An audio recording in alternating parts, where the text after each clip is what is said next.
Bonjour, bonsoir, ça dépend de l'heure que vous êtes en train de nous suivre. Nous sommes dans l'église Mission évangélique Peniel, dans la commune de Massina. Nous sommes avec le berger Jérémy Caleb en train de parler sur l'onction de son appel et d'autres choses. Partout où vous êtes, dans votre chaîne, DEC Creator, vous êtes en train de nous suivre. Que Dieu vous bénisse.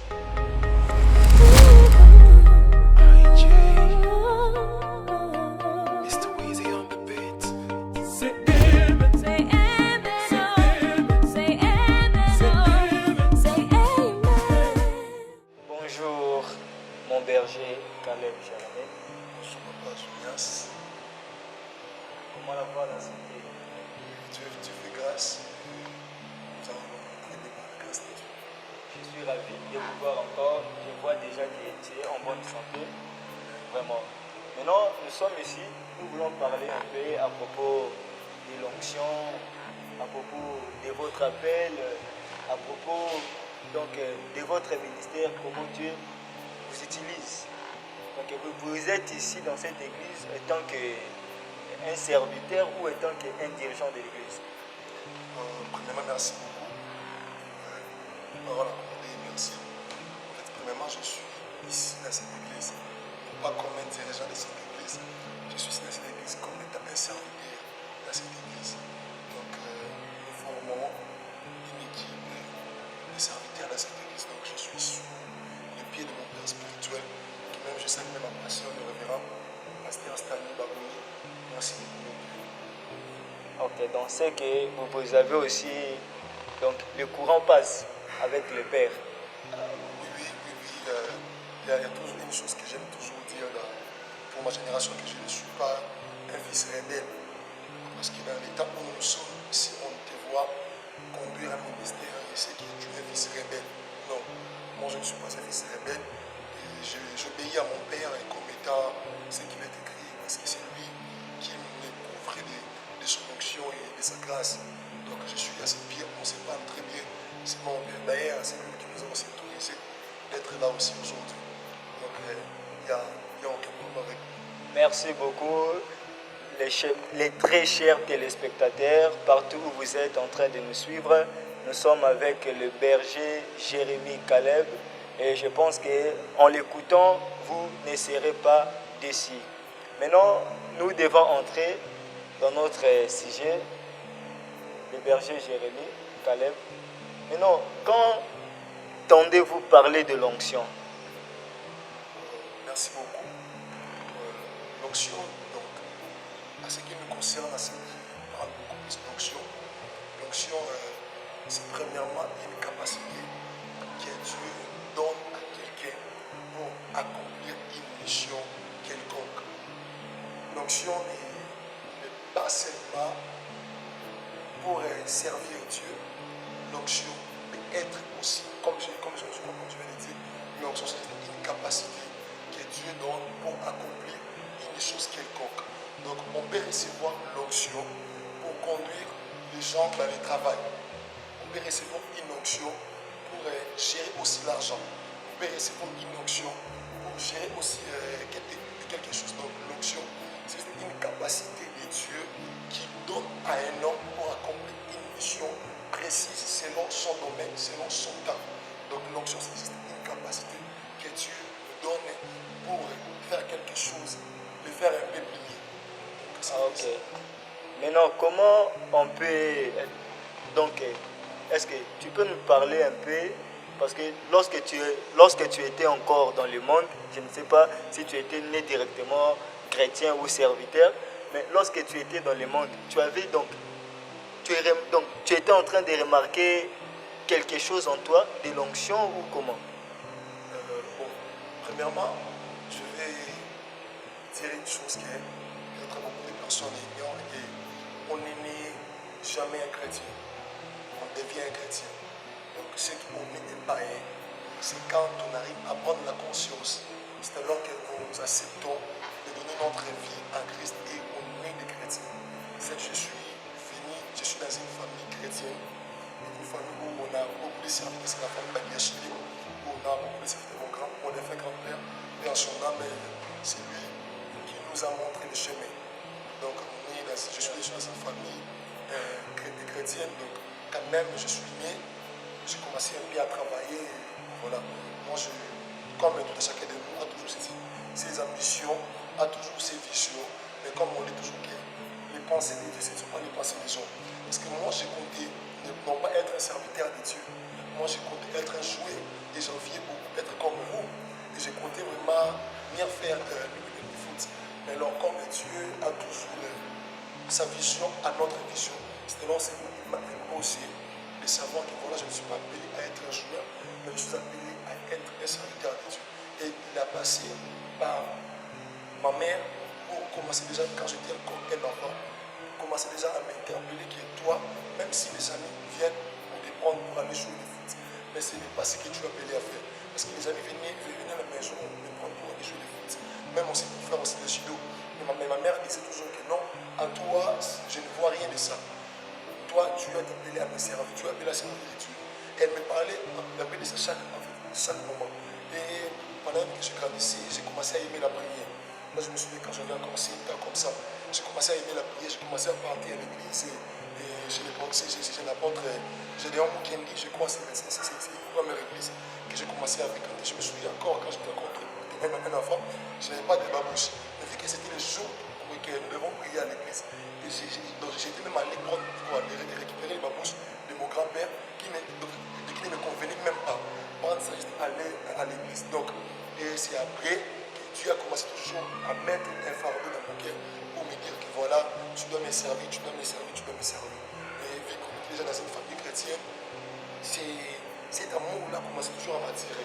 Certes, le monde avait voulu un peu me prendre, et comme aussi, pour votre information, je fis un Koulouna. Je fis un Koulouna, c'est par exemple dans deux périodes, si vous demandez, base 002, base 50. Ce sont des amis qu'on a fait un peu de Koulouna. Mais au moins, Dieu a fait grâce et il m'a ôté dans ce monde-là. Et aussi, à travers moi aussi, il a ôté aussi quelques personnes. Et nous avons la foi que nous allons toujours à continuer à parler tous de la part de Christ et tout. Donc, c'est un peu ça. Ah, ok. Donc, Dieu vous a racheté dans ce monde-là, des coulounaires. Donc, il faut dire gloire à Dieu parce qu'il y a d'autres qui sont toujours là-bas. Oui. Et ceux-là sont toujours restés. Il y a ceux-là qui font toujours les coulounaires. Mais au moins, moi, Dieu m'a fait grâce. Et aujourd'hui, je suis là et je dis un grand merci à Dieu. Je dis un grand merci à ma mère, la belle personne. Vraiment. Maintenant, vous pouvez nous expliquer un peu quand est-ce que l'onction a commencé dans la Bible? Quand est-ce que l'onction a commencé? A commencé dans la Bible. Parce que vous venez de nous dire que l'onction, c'est la capacité que Dieu donne. Donc, quand est-ce que la chose-là a commencé dans la Bible? L'onction, comme je viens de dire que l'onction, c'est une capacité que Dieu donne. Quand nous voyons dans la Bible, vous allez être trop d'accord avec moi. Vous comprenez que ce n'est pas qu'après savoir naître qu'on reçoit directement l'onction. Si peut-être on reçoit même l'exemple comme de David. David, il était roi selon les pensées de Dieu. Depuis l'éternité, que Dieu savait dans son pensée qu'en Israël, j'envoyerai un roi qui sera David. Mais pour que David devienne un roi, il a fallu qu'est-ce qui se passe? Un processus. Il a fallu qu'il soit un roi. Il a fallu qu'on lui oue. Donc l'onction, c'est d'abord quelque chose, comme je répète toujours, une capacité. Cette capacité-là, ça fonctionne par une personne. Donc c'est l'action de oindre une personne. Donc nous comprenons que l'onction, c'est une capacité que Dieu donne à une personne au travers d'une autre personne qui est peut-être son grand comme son père. Voyons Samuel qui était un prophète de Dieu, qui était serviteur de Dieu. Mais Dieu lui a envoyé pour aller faire quoi? Moindre David. Vous comprenez que David était déjà né déjà quand Dieu commençait à chercher le roi qui devait prendre le roi qui devait prendre la royauté après Saoul. Dieu a envoyé Samuel dans la famille de Saoul. Il a commencé à voir, il a vu ses frères et tout cela. Mais Dieu lui avait dit, ce n'est pas ça. C'est toujours une personne qui était David. Et quand David est venu, c'était donc que Dieu lui a donné l'autorisation de faire quoi? De l'oindre. Et Dieu nous oint par une personne. Comme vous vous doutez que je suis ici, j'ai été oint par une personne. Donc, on n'est pas avec l'onction. L'onction, ça vient après. Ça c'est une chose que nous devons vraiment prendre ça en considération. On n'est pas avec une onction. L'onction, ça vient après. L'onction, ça vient après. L'onction, ça vient lorsque nous avons la maturité spirituelle de comprendre les mouvements de Dieu et de comprendre les désirs de Dieu pour le temps où nous sommes, pour les moments où nous sommes, pour notre endroit. Et c'est ça, alors que Dieu envoie son onction pour faire quoi? Pour nous donner la capacité d'exercer un travail. Voilà pourquoi la Bible dit, dans Actes 10 et 38, elle dit, vous savez comment Dieu a oint le Saint-Esprit Jésus-Christ de Nazareth. Vous comprenez? Le Christ était même 100% Dieu, 100% homme. Mais Christ était né et après il a été oint par Dieu. Et vous comprenez que l'onction nous donne une capacité d'exercer, une capacité de faire quelque chose, comme dit la Bible, que Christ, après avoir été oint par l'Esprit de Dieu, Christ, la Bible dit que Christ qui allait de liens en liens, faisant du bien, qui allait de liens en liens, guérissait les malades. Donc, alors que nous recevons l'onction, nous prenons un verbe de bouger. Donc, nous recevons l'onction pour bouger. Nous recevons l'onction pour exercer les choses que Dieu nous a données. Donc, l'onction vient seulement susciter un appel, vient confirmer un appel que Dieu nous a donné. Donc, vient nous donner. Donc, l'onction, c'est un moyen que Dieu utilise pour mettre en pratique la capacité qu'il nous a donnée. Voilà pourquoi je veux dire que l'onction, c'est une capacité que Dieu nous donne pour exercer une chose quelconque. Donc, on peut avoir même la grâce d'avoir beaucoup d'argent. Mais attention, c'est l'onction qui te donnera l'intelligence et la sagesse pour commencer à diriger. Quand l'onction, c'est le Saint-Esprit. L'onction, c'est le Saint-Esprit. Le berger Caleb, est-ce que vous pouvez nous dire la différence entre les dons spirituels et l'onction? Il y a une différence là-dedans? Oui. Il y a une différence.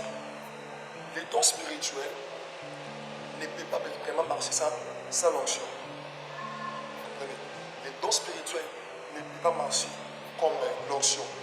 Les dons spirituels, c'est comme ma Bible que je vous ai apprêtée. L'onction, c'est comme vos yeux qui vous donnera la capacité de lire ce qu'il est écrit ici. C'est ça l'onction. Donc les dons, Dieu nous donne les dons. Et c'est l'onction qui vient mettre en exercice les dons que nous avons ici. Comme aujourd'hui, il y a beaucoup de gens qui me connaissent, nous exerçons un peu sur les dons prophétiques. Et nous prophétisons. Mais c'est l'onction de Dieu qui fait. C'est que vous êtes encore un prophète. Bon, c'est mon office, je ne vais pas refuser.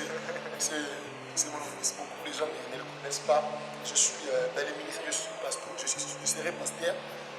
Après d'être consacré, je suis dans le ministère pastoral comme un appel. Mais mon office, c'est les prophétiques. Donc c'est un don que Dieu a donné. Mais pas comme un ministre prophétique. Pas comme un ministre prophétique, pas comme un prophète.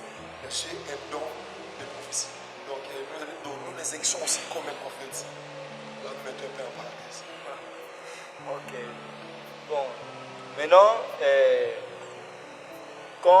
comme vous venez de nous dire qu'il n'y a pas, donc les dons, c'est quelque chose où quand l'onction vient, le Saint-Esprit vient, c'est le Saint-Esprit, c'est le Saint-Esprit qui utilise les dons que nous avons. Ok, c'est très bien. Maintenant, quand est-ce qu'on peut l'avoir? On peut toujours l'avoir chez un homme ou chez un supérieur, ou on peut l'avoir en soi-même, l'onction. Gloire au Seigneur. Christ est venu ici sur la terre comme notre modèle parfait, notre Seigneur et Sauveur. Mais Christ avait besoin du Saint-Esprit pour accomplir sa mission. Même était le Saint-Esprit.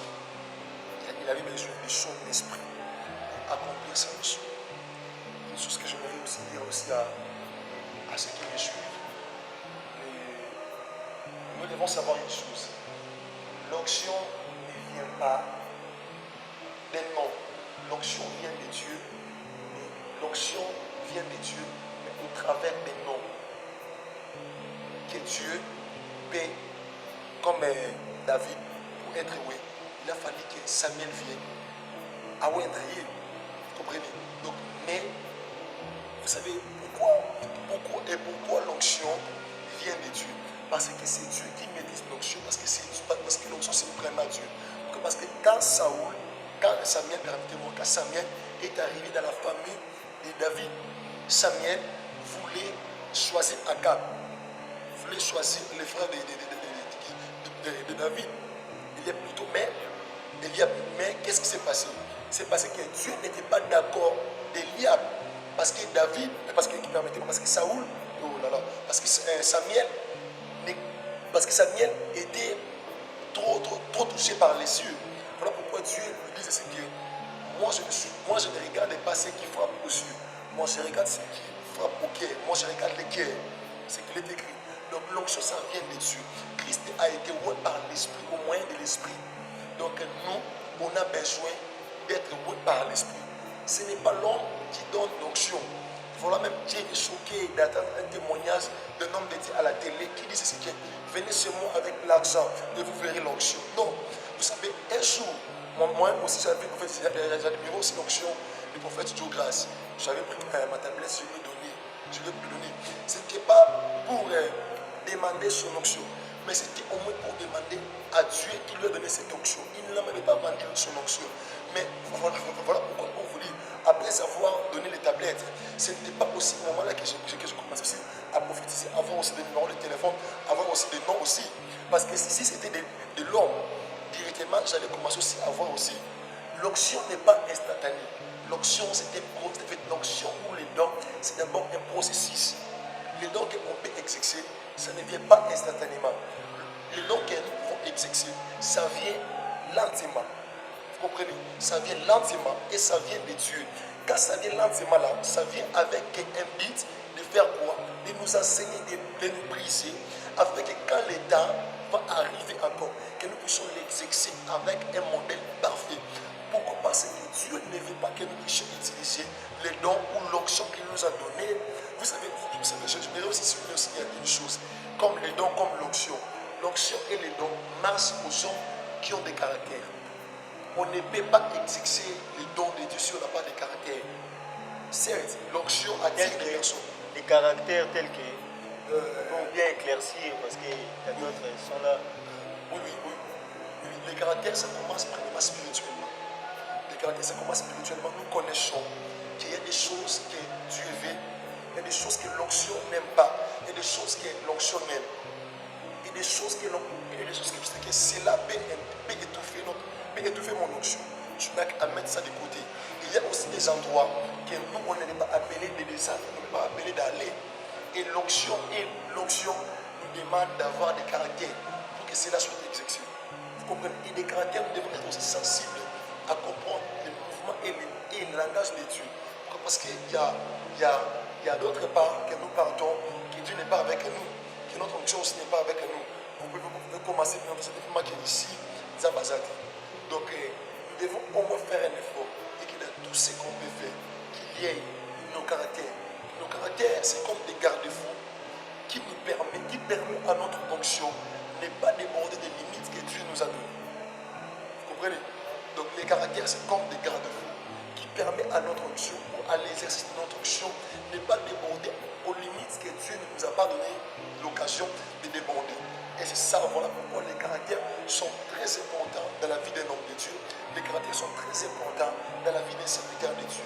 Non pas seulement les caractères spirituels, mais aussi les caractères physiques aussi, que nous devons appliquer avec notre onction, fasse quoi? Soit libre. Et voilà un peu service. Ok. Maintenant, quand on doit vous parler des choses, des photos d'un pasteur, des photos aguerries, il y a d'autres qui prennent même des photos, on l'utilise, je ne sais pas si c'est comment, comme l'idolâtrie, les témoignages sont en train de passer partout à la télé. Mais non, votre votre opinion à propos de ça. Ça peut être comment? Lorsqu'on a dit pour ce sujet, premièrement, je vais dire que, bon, avant d'avancer, je vais moins parler aux téléspectateurs. Si un jour vous me voyez vendre mes photos, vous dites que voilà mes photos, guérissent et tout cela, et n'achetez pas ça. Prenez ces images, venez encore me rappeler pour vous dire que ce n'est pas les photos qui guérissent. Ce n'est pas les photos qui guérissent, papa. Ce n'est pas les photos. Gédéon, après avoir reçu l'appel de Dieu, et quand Dieu lui dit qu'il vaillant héros, Gédéon a compris. D'ailleurs, Gédéon commence à prier pour dire qu'on attendit les dieux de nos pères. On sont passés les dieux de nos pères. Nous comprenons qu'une photo ne peut pas guérir. Pourquoi? Ou c'est inutile, ou c'est de l'idolâtrie de prier pour une photo. Mon frère, nous devons croire en Dieu.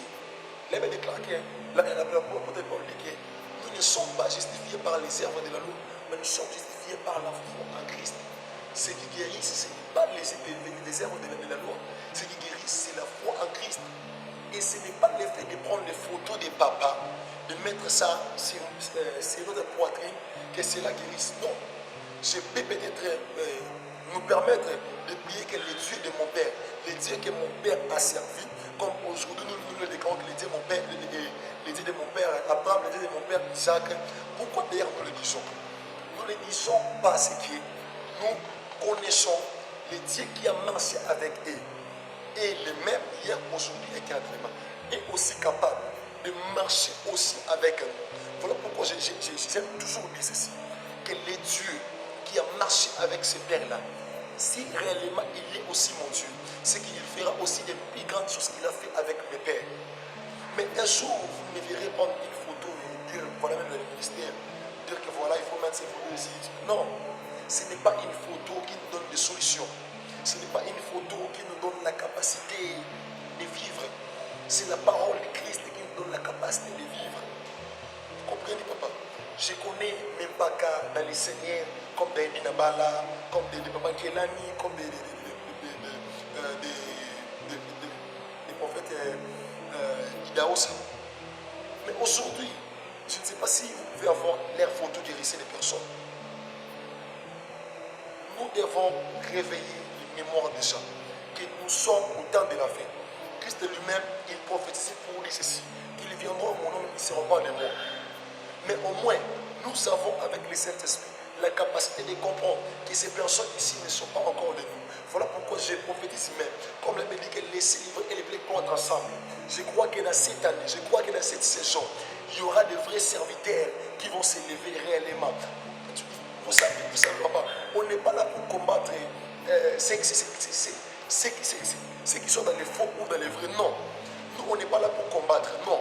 On est là avec l'onction de Dieu. Nous, on est en train de chercher Dieu. Nous prions. Au moins que Dieu n'existe pas. Si Dieu existe, le Dieu que nous sommes en train de te servir, il sera toujours un Dieu qui sera toujours en train de se manifester comme étant un Dieu.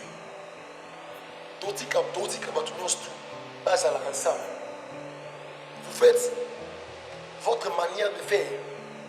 Nous vous laissons le temps. Mais j'aimerais vous dire une chose. Il y a un temps pour tout. Il y a un temps que Dieu va confirmer ce qu'il les a appelés. Un jour, Dieu m'a dit, mon fils, qu'il est temps de confirmer aux serviteurs que c'est moi qui vous ai appelé.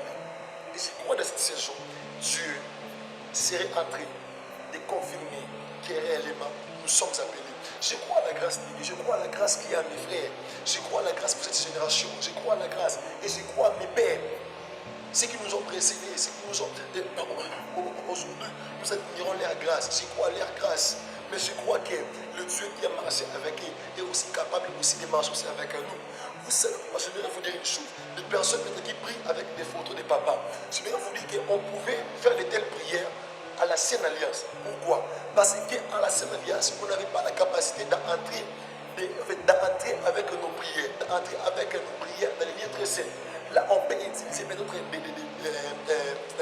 Aaron et ses fils pour entrer là-bas. Et c'est donc que s'il peut prier, il peut prier que voilà le Dieu qui écoute Aaron, le Dieu qui écoute ses enfants. Nous te prions pour ma situation. Je te prie pour ma vie. Mais nous sommes dans le temps où le rideau du temple a été déchiré, du haut et en bas, pour nous donner un signal que la solution n'est pas venue ici sur la terre. Parce qu'une solution qui vient sur la terre a toujours un délai déterminé. Mais une solution qui vient au ciel a un délai indéterminé. C'est que Christ est venu au ciel. Il est venu nous donner la capacité de ne plus prier pour les photos, de ne plus prier avec les photos, de ne plus prier pour les dieux de nos pères, mais de prier directement pour nous. Pourquoi? Parce que l'accès qui ne nous permet pas d'entrer dans les lieux très saints, Dieu Christ est venu la briser. Et on a reçu maintenant une capacité que toi-même tu peux entrer aussi, offrir aussi ton sacrifice aussi. Donc c'est que ce temps-là est passé. Le temps-là est passé, c'est le temps d'intime. Voilà pourquoi les chrétiens, n'avancent pas, parce que les chrétiens ne connaissent pas sa position. Avant de dire un mot, pour les gens qui utilisent les photos, tout, les photos, dis d'abord un mot. Dis d'abord un mot aux gens qui l'utilisent. Un petit conseil. Parce qu'il y a d'autres, ils ont des témoignages pour ça.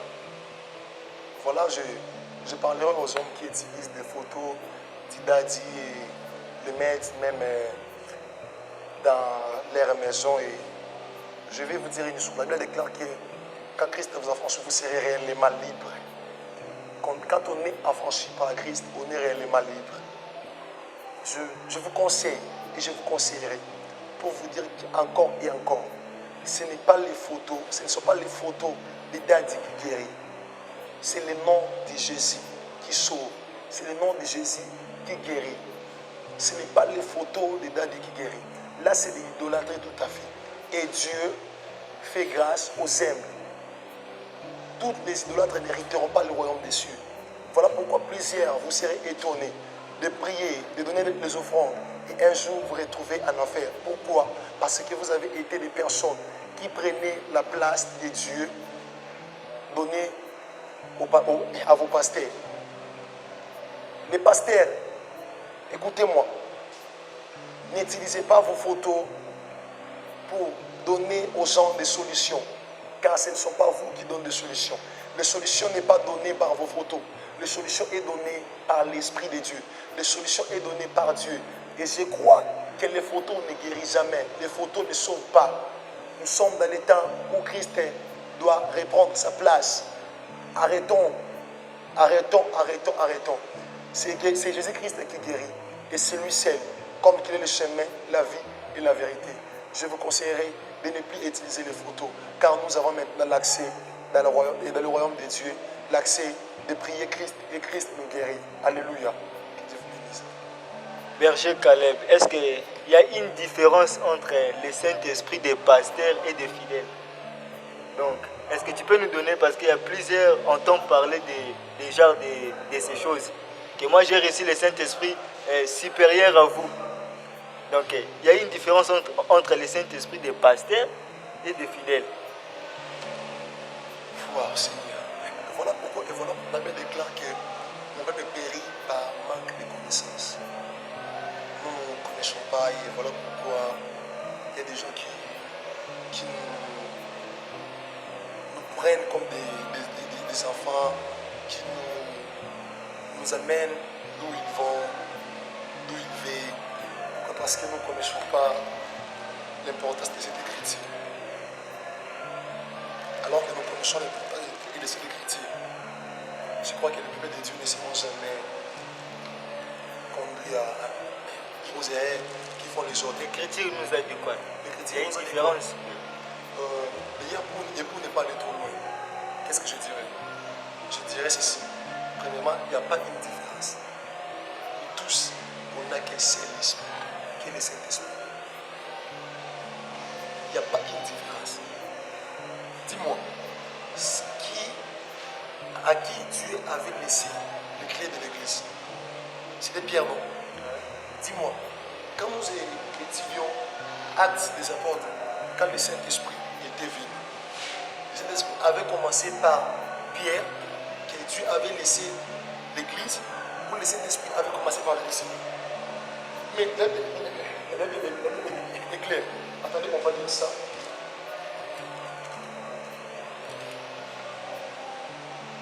Parce qu'il y a d'autres qui sont en train de dire.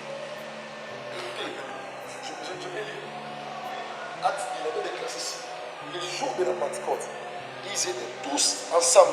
Écoutez, pas là, c'est la parole de Dieu. Ils étaient tous ensemble. Donc, y compris Pierre, même la mère de Jésus, Marie et ses frères. Et tous, ils étaient là. Écoutez la continue. Tous ensemble, dans les mêmes lieux, tout à coup, il vient du ciel un bruit, comme celui d'un vent impétueux. Il remplit tous la maison semblable à des langues du feu. Il les apparaît, il sépara les uns et les autres et se posèrent sur chacun d'eux. Le Saint-Esprit, quand il est venu, il a pris tout le monde. Donc il n'y a pas une différence. Que voilà, c'est Saint-Esprit et pour le Père, ça c'est pour le Fils. Non. Écoutez, même les pasteurs, je crois que je vais dire à tout le monde, que vous soyez pasteur, docteur, évangéliste, prophète, archbishop, archevêque et tout cela, je vous respecte beaucoup. Mais n'oubliez pas, nous tous, à part nos titres respectifs, nous tous, nous sommes premièrement des enfants de Dieu. Nous tous, nous sommes des enfants de Dieu. Si Dieu, vous savez que Dieu n'est pas injuste. Tous nous sommes des enfants de Dieu. Dieu n'est pas comme moi. Aujourd'hui, si au moins j'ai des enfants, que je pouvais distribuer quelque chose, je les donne à celui-ci, un peu beaucoup, à celui-là, un peu. Non. Nous tous, on est des enfants de Dieu. Dieu nous donne tous de la même manière. C'est seulement toi, par ta manière de travailler cela, que tu peux avoir des ressources un peu beaucoup. Pourquoi? Parce que c'est ta manière de travailler. Mais nous tous, nous recevons un même esprit. Nous avons tous un même esprit, un même Père, un même Dieu. Okay. Jésus-Christ de Nazareth. Merci beaucoup par là. Maintenant, nous sommes dans la République démocratique du Congo. Et tant qu'un prophète aussi, nous voulons que... Maintenant, je te laisse le temps. Je te laisse aussi un petit temps en train de nous dire quelque chose que Dieu t'avait dit à propos de ces pays. Gloire soit rendue à Dieu. Je bénis ma nation, je bénis RDC. Une nation bénie de Dieu. Une nation choisie de Dieu. RDC, c'est une nation dans l'état qui vient ici. Je voyais Dieu utiliser notre nation pour nourrir beaucoup de pays ici en Afrique. Et je vis Dieu donner la paix à l'est de ma nation.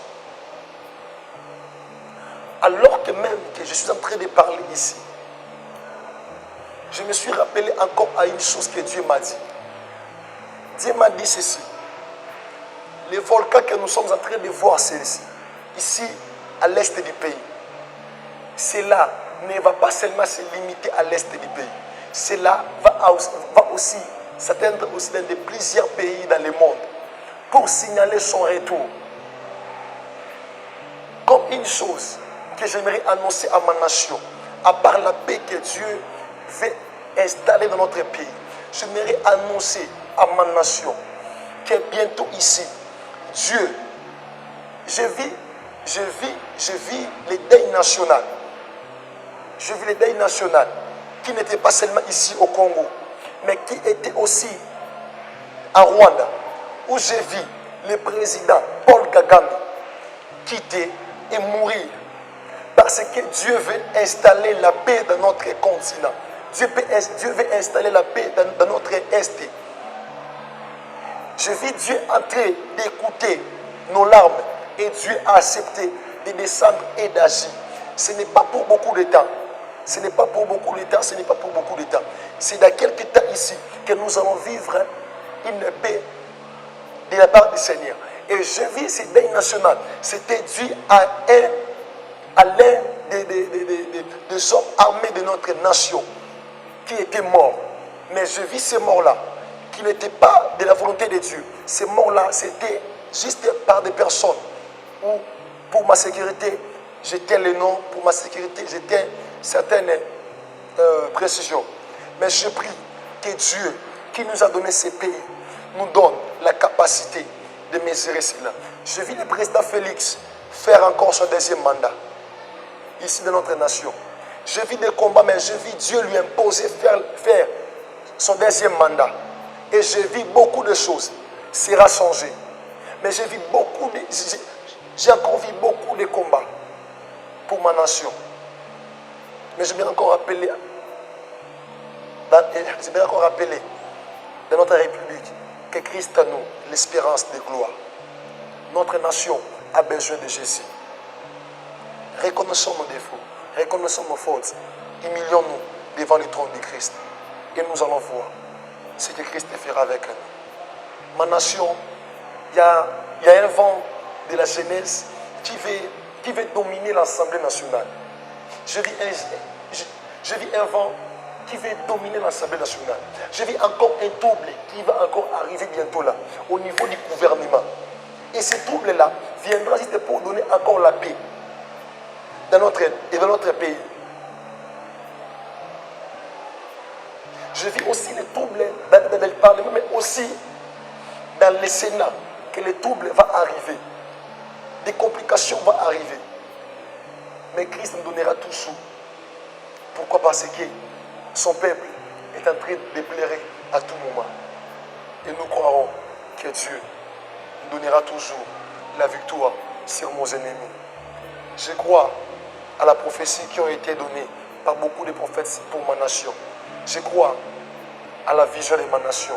Nous connaissons que Dieu nous donnera toujours ce qu'il nous a promis. Que Dieu nous bénisse. Ok, merci. Là, c'était le berger Jérémie Caleb. Aujourd'hui, le corps de Christ a perdu une colonne de l'évangile, le prophète Tibi Joshua de Nigeria. Le berger, est-ce que vous pouvez nous dire un mot à propos de cet événement? Gloire soit rendue à Dieu, papa.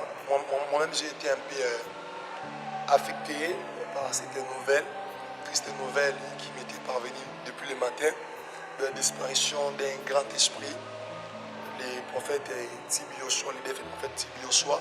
Son nom et son onction et paix en son âme. Pourquoi on peut dire paix en son âme? Parce que c'est une personne qui a servi Dieu. C'est une grande personne. C'est une grande personne. C'est vraiment une grande personne qui nous a donné aussi l'ego aussi de servir Dieu.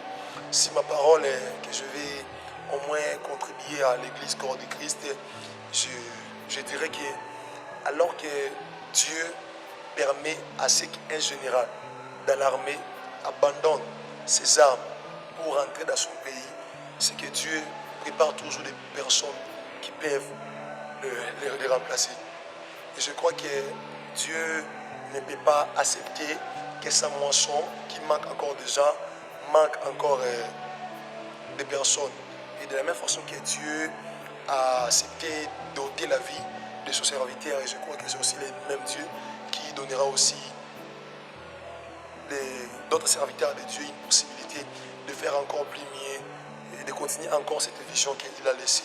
En tout cas, je dis seulement mes condoléances à toute la famille chrétienne, que Dieu nous console, car c'est vraiment un grand esprit qu'il est parti.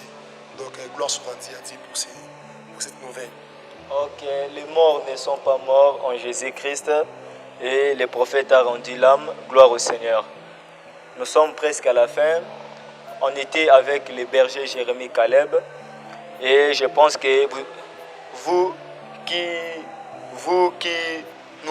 nous avons suivis, et je pense que vous êtes bénis à travers son exposition. Donc je pense que tout a été bien. Nous sommes presque à la fin. C'est votre chaîne DEC Creator TV. Abonnez-vous massivement. C'est dans cette chaîne que vous allez découvrir des merveilles de Dieu. Merci beaucoup. Que Dieu vous bénisse.